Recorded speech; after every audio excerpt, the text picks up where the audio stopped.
자, 오늘은 혁명적 야성이라는 제목을 가지고 함께 말씀을 나누도록 하겠습니다. 리브가는 별로 좋은 인상의 어머니가 아니에요. 특히 요즘 시대에는 더 그런 것 같아요. 요즘에 헬리콥터 맘이라는 신조어가 있습니다. 자식의 일을 위해서 부모가 모든 것들을 다 해주는 거예요. 요즘 거의 모든 부모가 그런 것 같아요. 밖에 나가 놀 때도 같이 나가야 되고, 학교도 손 잡고 보내줘야 되고, 뭐 할 수만 있다면 도시락까지 배달해주고 싶은 그런 어머니들이 이 시대에 많아요. 그리고 더 나아가서는 맘충이라는 단어가 있어요. 맘충이라는 단어. 이게 뭐 표준어는 아닌데 네티즌들 사이에서 되게 유행하는 그런 단어들이에요. 이게 무슨 얘기냐면 아이들을 대동한 어머니들의 무개념 행동이라고 이렇게 누가 정의를 해놨더라고요. 그러니까 요즘에 많은 레스토랑이나 이런 공공장소에서 아이들의 출입을 제한하고 있어요. 아이와 동반한 어머니들은 들어오지 마세요. 이렇게 하고 있는데 그것은 곧 이렇게 불리는 어머니들이나 또 아버지들 때문에 그런 일들이 아닌가. 대부분 뭐 아버지는 직장생활 하기 때문에 보통 어머니들이 아이를 데리고 다니기 때문에 좀 어머니들에게 불리한 단어일 수 있겠는데 요즘은 이렇게 된다는 거죠. 그래서 왜 이런 사람들이 욕을 먹냐. 그것은 뭐냐면 다른 사람들을 신경 쓰지 않고 오직 자기 아이의 편의만을, 자기 아이의 즐거움만을 추구하기 때문에 그렇다는 거죠. 오늘 우리가 리브가를 보면서 약간 그런 흔적들이 나타나요. 뭐냐면 자기가 사랑하는 야곱을 위해서 가족의 질서도 무시하고 철저하게 자기의 주장을 관철시키는 그런 어머니의 모습을 볼 때 우리가 약간 헬리콥터 마음의 그런 냄새가 나는 것을 오늘 우리가 볼 수가 있습니다. 그런데 리브가는 더 나빠요. 왜 더 나쁘냐면 편해도 해. 보통 헬리콥터 마음은 모든 자식을 사랑하는데 오늘 이 리브가는 에서는 딴 사람 자식이고 야곱만 사랑하는 그런 모습을 오늘 우리가 볼 수가 있습니다. 그래서 리브가가 이 시대에 별로 이렇게 좋은 어머니의 모습은 아니에요. 근데 오늘 우리가 본문을 보면서 이 얘기가 좀 오해다 이런 것들을 우리가 깨달았으면 좋겠어요. 오늘 제가 제목을 혁명적 야성이라는 제목을 지었는데 바로 리브가가 이 혁명적인 야성, 하나님을 위한 이 혁명적 야성을 가진 여인이다라는 것들을 오늘 부각시키고자 하는 것이 오늘 설교의 주제입니다. 오늘 본문을 보면 리브가는 야곱을 더 사랑해요. 그래서 형 에서에게 가야 할 축복을 가로채도록 야곱을 부추깁니다. 아니 부추기는 정도가 아니라 정말 치밀한 작전을 세워가지고 자신의 뜻을 관철시키고 있는 모습을 봐요. 리브가는 천막 밖에서 우연히 이삭과 에서가 이야기하는 모습을 몰래 들어요. 이야기하는 소리를 몰래 듣는데 그 계획을 알아채는 거예요. 에서가 이삭이 에서를 축복하기로 했다라는 것들을 오늘 우리가 듣습니다. 에서는 들에 나가서 짐승을 사냥할 것이고 그리고 그것으로 별미를 만들 것이고 그 별미를 아버지에게 가져다 둠으로 인해서 이제 장자의 축복을 받을 거예요. 그런데 리브가가 이 말을 엿듣고는 이 상황을 용납할 수 없었어요. 그래서 야곱에게 얼른 가서 내가 별미를 준비할 테니까 너는 염소털을 뒤집어 쓰고 아버지 앞으로 나아가서 축복을 받아라. 목소리도 네 형처럼 내라. 야곱이 주저해요. 그런데 오늘 13절에 뭐라고 얘기합니까? 내 아들아 너의 저주는 내게로 돌리리니 내 말만 따르고 가서 가져오라. 이거 예사 결단이 아니에요. 예사 결단이 아닙니다. 그죠? 이 작전은 성공을 거뒀어요. 야곱이 아버지 이삭의 축복을 받는데 성공했어요. 그런데 이 작전은 에서가 돌아옴으로써 곧 들통이 나요. 그래서 에서가 아버지가 죽은 이후에 나는 이 야곱을 죽이고야 말겠다 라는 그런 마음속에 다짐, 그게 겉으로 나왔나 보죠. 그 말을 리브가가 눈치챈 거예요. 그래서 야곱을 자기 오라비 집 라반에게로 보냅니다. 그리고 보냈는데 겨우 몇 날 정도를 예상을 했어요. 몇 날이면 돌아오겠지. 그리고 에서가 화가 풀리면 다시 야곱이 돌아와서 우리와 함께 살 수 있으리라 라고 생각을 했어요. 이렇게 해서 보냅니다. 이 이야기가 오늘 본문의 내용인데 그런데 많은 사람들이 그 이후에 벌어진 일들을 통해서 리브가와 야곱이 잘못을 했고 그것에 대한 징계를 톡톡히 받고 있다라고 생각을 해요. 그 중에 몇 개를 예를 들자면 이런 겁니다. 리브가는 겨우 몇 날을 예상했지만 야곱은 20여 년이 다 될 때까지 돌아오지를 못해요. 고생만 하다가 거기서 20여 년을 머무릅니다. 또 그곳에 있는 동안에는 편했느냐? 그것도 아니에요. 라반에게 속임을 당해서 종처럼 고생을 하고 마지막에는 하나님께서 돕지 않으셨다면 정말 빈손으로 돌아와야 될 정도의 비참한 생활을 하게 됩니다. 그리고 또 하나 좀 우스운 사실은 뭐냐면 에서가 야곱을 향해서 이렇게 말했어요.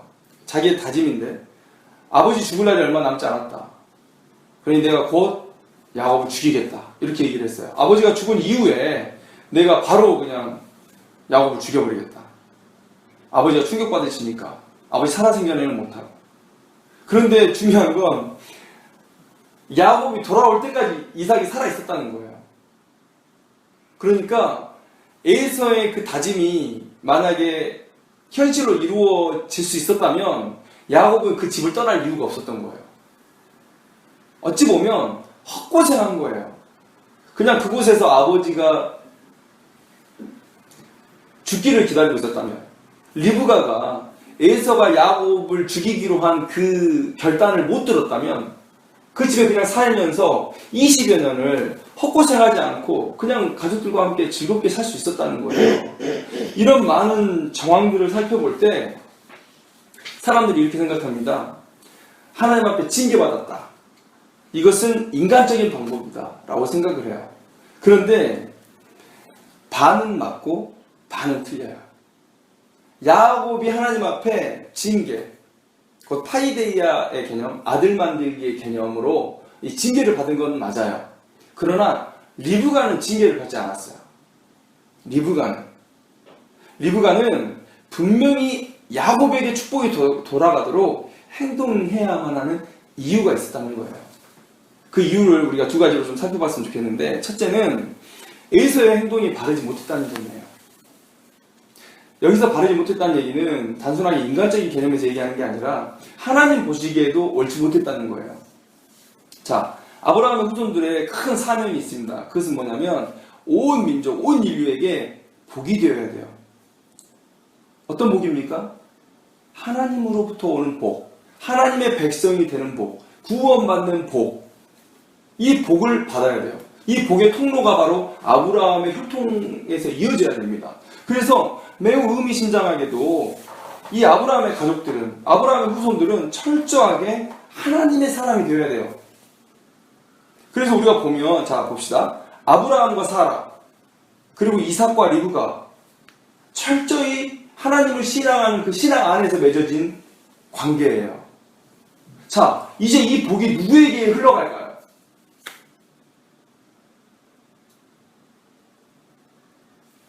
누구에게 흘러가야 되죠? 하나님을 신앙하는 그 혈통 안에서 이어져야 돼요. 아브라함 앞에 나왔죠? 자, 그래서 리브가는 바라보고 있는 거예요. 이삭과 리브가는 도대체 이 복이 누구에게 흘러내려갈까? 물론 리브가는 그 이전에 들은 얘기가 있지만, 자, 기다립니다. 그런데 에서가 결혼을 했는데 두 여인 다 이방 여인을 데려와요. 가나안 땅의 해쪽 속에 이방 여인을 아내로 데려옵니다. 이것은 그 이후에 있어지는 이방 여인과 결혼에 대한 그런 임팩트하고는 완전히 다른 임팩트예요. 엄청 충격이 센 거예요. 왜냐하면 잘 보세요. 하나님의 축복의 약속이 아브라함에게 임했고, 그 약속이 하나님을 믿는 가정 안에서 계속 이어져 내려왔어요. 그런데 이삭과 리브가도 그 혈통을 이어야 된다는 생각을 하고 있는 거죠. 그런데 에서가 이방 민족을 데려왔어요. 우리의 후손들은 하나님의 복을 이어야 되는 큰 사명을 가지고 있는 후손들인데, 아니 이방 민족이 들어왔다? 하나님의 축복을 어떻게 우리가 간직할 수 있겠는가? 이런 거에 대한 심각한 위기감이 든 거예요. 그것뿐입니까? 자, 장자의 축복권을 쉽게 야곱에게 넘겼어요. 나는 이것에 대해서 리브가가 몰랐을 수도 있어요. 야곱이 그냥 몰래 작전을 펴고 자기 혼자만 알고 있었을 수도 있어요. 그런데 나는 이 에서의 삶의 방식이 다른 삶에서도 나타났다고 생각해요. 경솔해요. 그냥 눈앞에 보이는 것에 집착하고 배고픈 거 참지 못하고 되게 즉흥적인 사람이었던 거예요. 그러다 보니까 어머니가 별로 에서를 신뢰하지 않습니다. 그 가정에 이방의 문화가 와 있고 삶의 방식도 별로 좋지 못하는 그런 경솔함,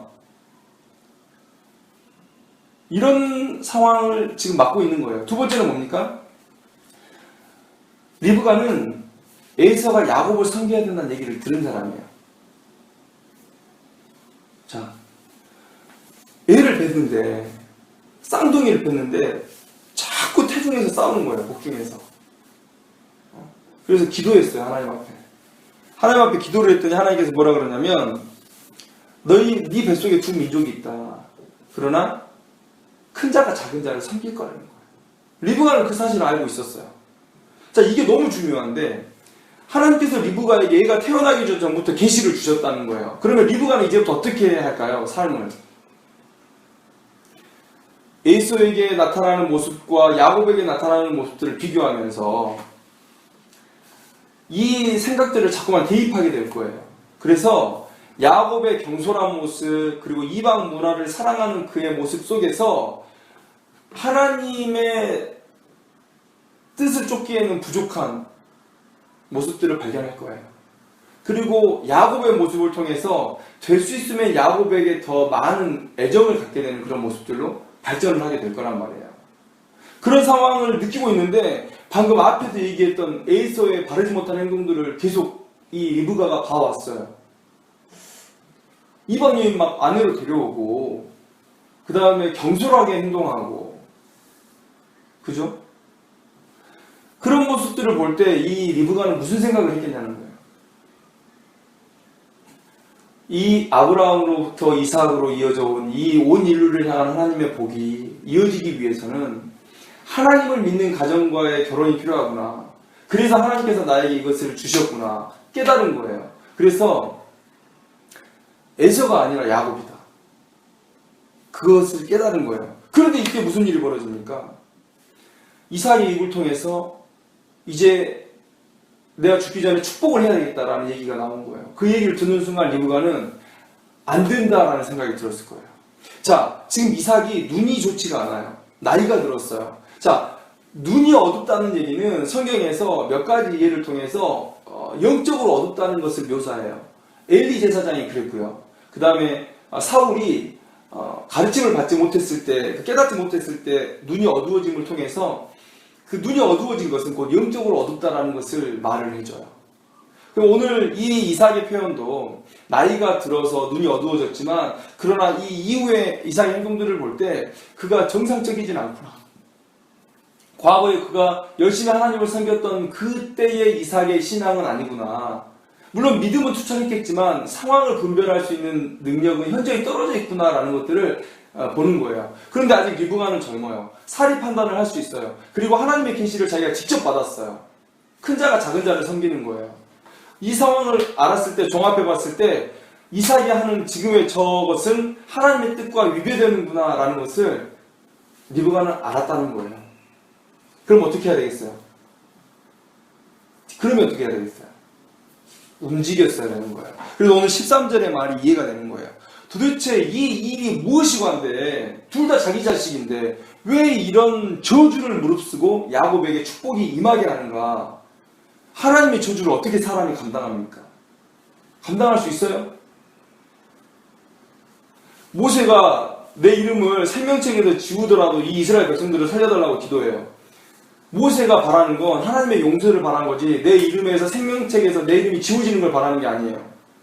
그만한 결단으로 지금 기도하고 있다는 걸 하나님 앞에 보인 거예요.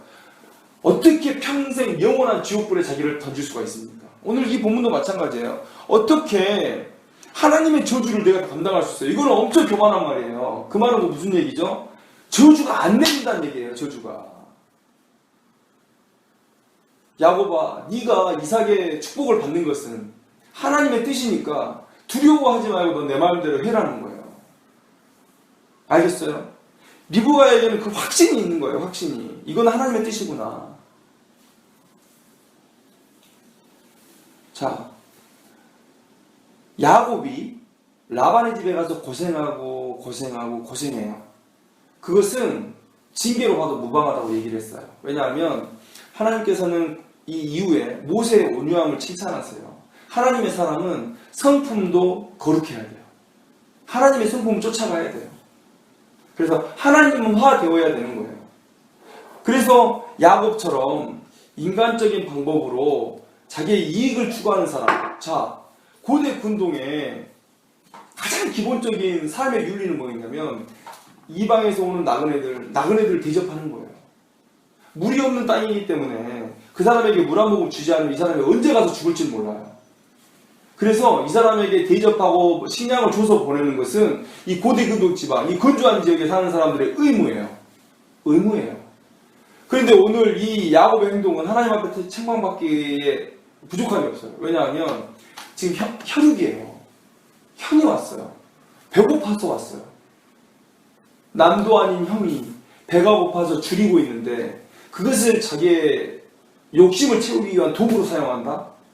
이것은 하나님의 일을 이런 방식으로 하는 건 절대 옳지가 않아요.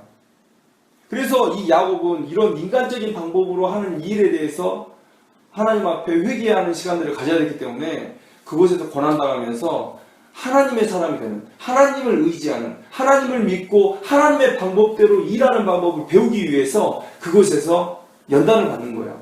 그런데 리브가는 뭐예요? 리브가는 징계를 받지 않았어요.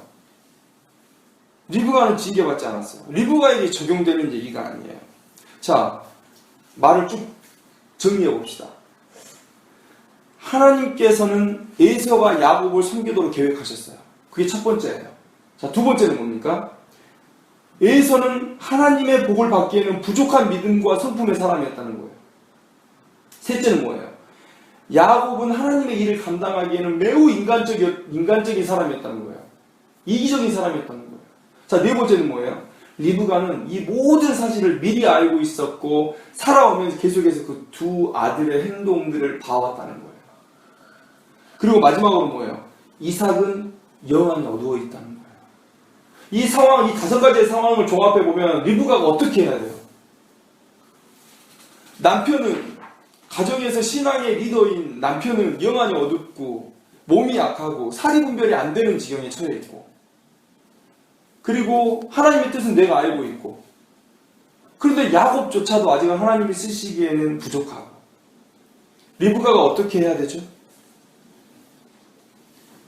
그래서 리브가가 나선 것이고, 이 나선 것은 인간적인 어떤 의도가 아니라 하나님의 계시를 통해서, 큰 자가 작은 자를 섬기리라는 그 계시를 통해서 이미 하나님께서 리브가를 통해서 그 일을 이루고자 하셨다는 계획을 이미 가지고 계셨다는 거예요. 말씀 안 하셔도 돼요. 하나님의 사자가 온 것도 아니에요. 여호와께서 직접 리브가에게 말씀하셨다는 거예요. 이때를 준비하신 거예요. 이해가요? 그러니까 우리가 리브가를 헬리콥터 맘이니 뭐니 이렇게 얘기할 수 있는 사람이 아니라는 거예요. 그렇게 했어야만 되는 상황이었던 거예요.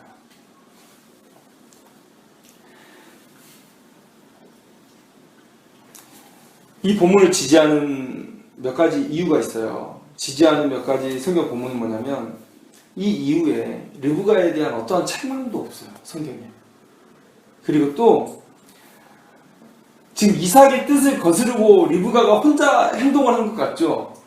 그런데 리브가가 이삭에게 얘기해요. 내 아들 야곱이 여기서 이방 여인과 결혼해서 우리의 마음을 상하게 하는 걸 원치 않습니다. 우리의 고통은 에서 한 사람으로 충분합니다. 라고 얘기를 하는 거예요. 근데 그 말을요, 이삭도 받아요.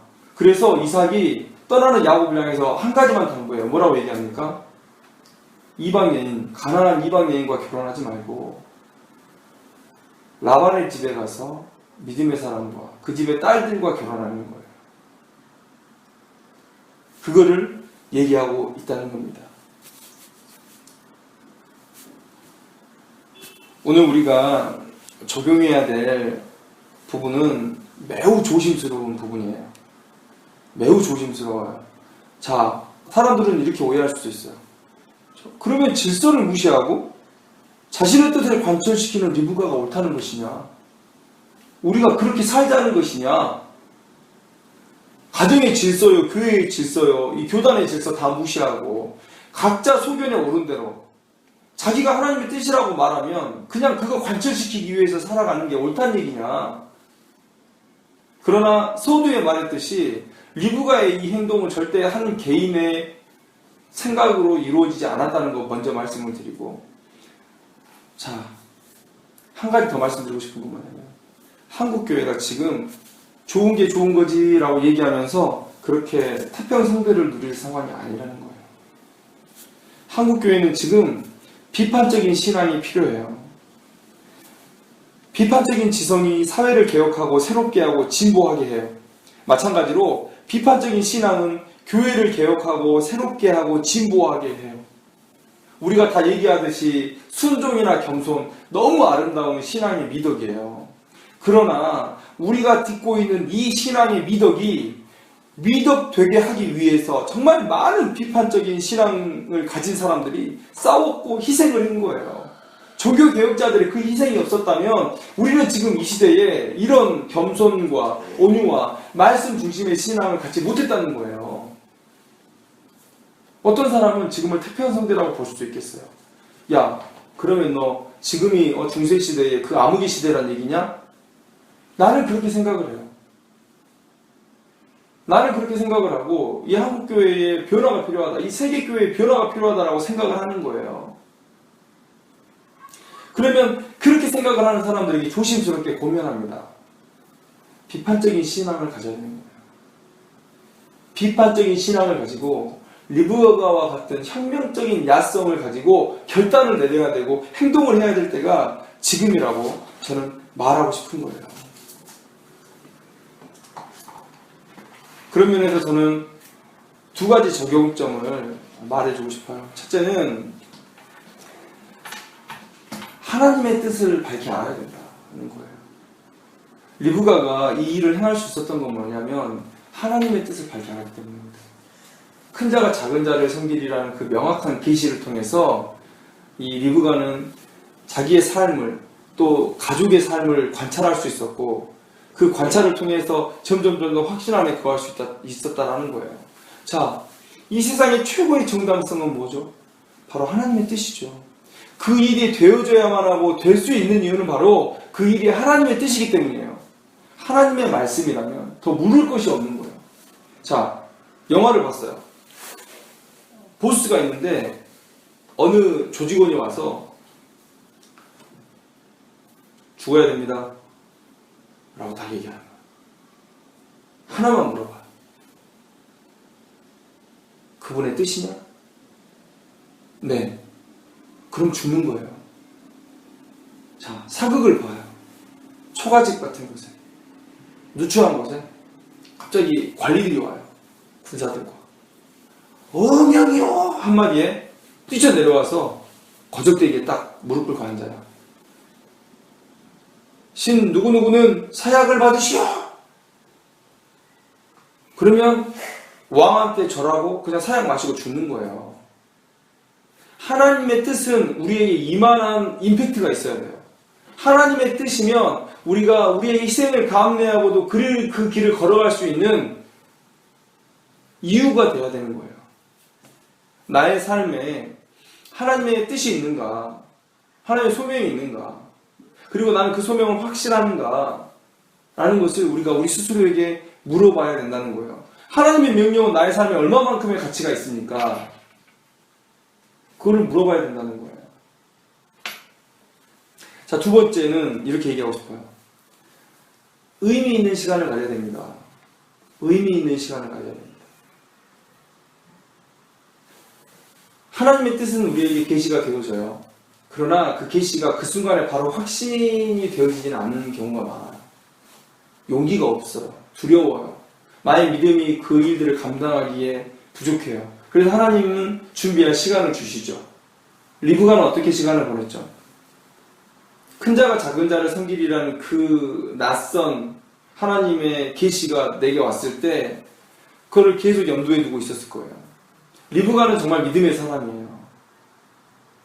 이삭을 만날 때부터 그랬지만 계속해서 이 리브가는 믿음의 사람이었어요. 그러니까 이런 일도 결단을 했겠죠. 이런 하나님의 계시를 절대 작은 것이라 여기지 아니하고 마음속에 새기고 계속해서 가족들의 삶과 두 형제들의 삶과 야곱과 에서의 삶 계속해서 관찰했을 거예요. 그리고 왜 이것이 하나님의 뜻이고 이루어져야 되는지에 대한 당위성, 확신을 갖게 됐을 거예요. 그게 바로 의미 있는 시간이에요. 나의 믿음의 양식이 되어지는 시간들. 그 시간들을 가져왔기 때문에 오늘 이 리브가는 이 귀한 하나님의 사역을 이룰 수 있었다는 거예요. 이 시대는 믿음도 인스턴트예요. 믿음도 인스턴트. 하나님 여기 믿음 한 접시 빨리 주세요. 하나님 여기 확신 한 접시 빨리 주세요. 라고 얘기했다가 한 1, 2분 기다리다가 못 견뎌요. 그래서 에이 못 기다리겠어. 그냥 라면하고 김밥 주세요. 뭐 이런 상황인 것 같아요.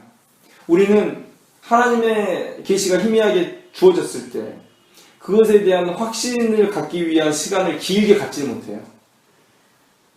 내 삶 속에서 왜 이런 계시가 주어졌지?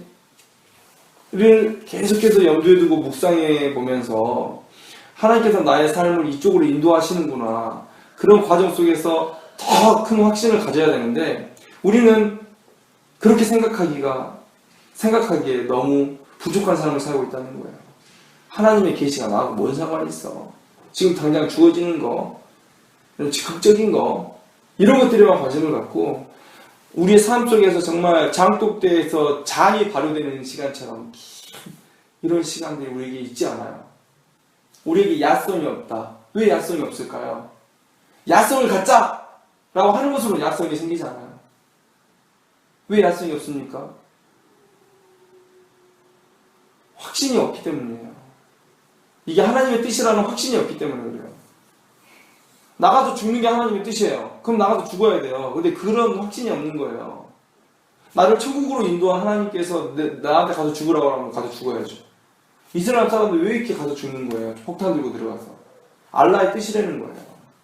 성전을 통하여서 순교하는 게 알라가 가장 좋아하는 뜻이라고 가르치는 거예요.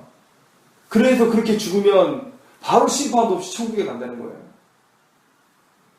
만약 하나님께서 너 가서 죽어라라고 명확한 계시가 주어졌다면 우리가 죽는 걸 왜 두려워합니까? 우리 가운데 그런 확신이 없는데 왜 확신이 없냐? 우리의 삶 가운데 하나님의 뜻이 구체화되고 확신으로 변화되어지는 시간을 우리가 안 가지려고 하는 거예요. 지금 우리도 그렇죠. 이곳에서 목회를 하라 그랬어요. 그런데 목회를 하면서 버텨보는 거예요. 사람도 없고 뭣도 없고 버텨보는 거예요. 근데 기다리지 못해. 라면하고 김밥 주세요 라고 그냥 던지고 나가는 거예요. 아, 이 길이 내 길이 아닌가 보다. 아니면 다른 곳에서 개척하라나 보다. 아니면 다시 부격적으로 돌아가라나 보다. 하나님의 뜻이 내 삶 가운데 고통 중에라도 구체화되는 시간들, 확신 가운데 확신으로 변화되는 시간들을 우리가 갖지 못하기 때문에 우리가 야성이 없는 거예요. 근데 리브가는 그게 있었다는 거예요.